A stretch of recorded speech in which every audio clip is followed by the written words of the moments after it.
আমরা wheelers alliance for road safety ওয়ার্স অনেকদিন যাবতই হচ্ছে আমাদের কর্মসূচিগুলো চালিয়ে যাচ্ছি।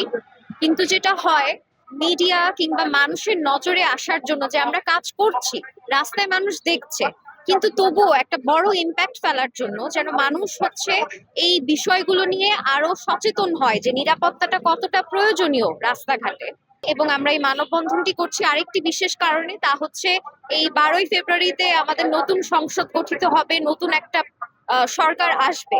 তো আমরা চাচ্ছি নতুন সরকার যখন আসবে তারা যেন অবশ্যই অবশ্যই আমাদের এই সড়ক নিয়ে, অবৈধ যানবাহন নিয়ে কাজ করেন, তারা যেন এটা তাদের আমলে আনেন এবং আমাদের মতো সাধারণ জনগণ যারা আছেন তাদের ভোগান্তিটা দূর করেন। এটাই আমাদের মূল বিষয়, তাই আজকে আমরা মানববন্ধন করছি খুব শৃঙ্খল ভাবে। আমাদের এখানে কোনো ধরনের ঝামেলা হচ্ছে না, কিছু না।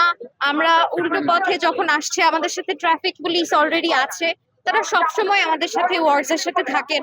তো আজকে আমাদের এইটাই উদ্দেশ্য, যেন নিরাপদ সড়ক সকলের অধিকার হয় এবং আগামী সরকার এটা যেন সকলের কাছে একটি সাধারণ বিষয় হিসেবে নিয়ে আসে।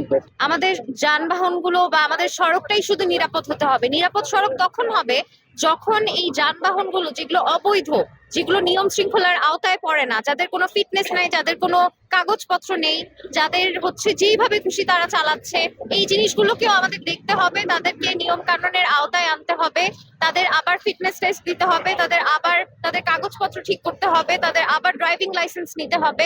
নতুন করে সবকিছু গঠিত করে সমগ্র বাংলাদেশে আমরা চাই যেন একটা নিরাপদ সড়ক থাকুক।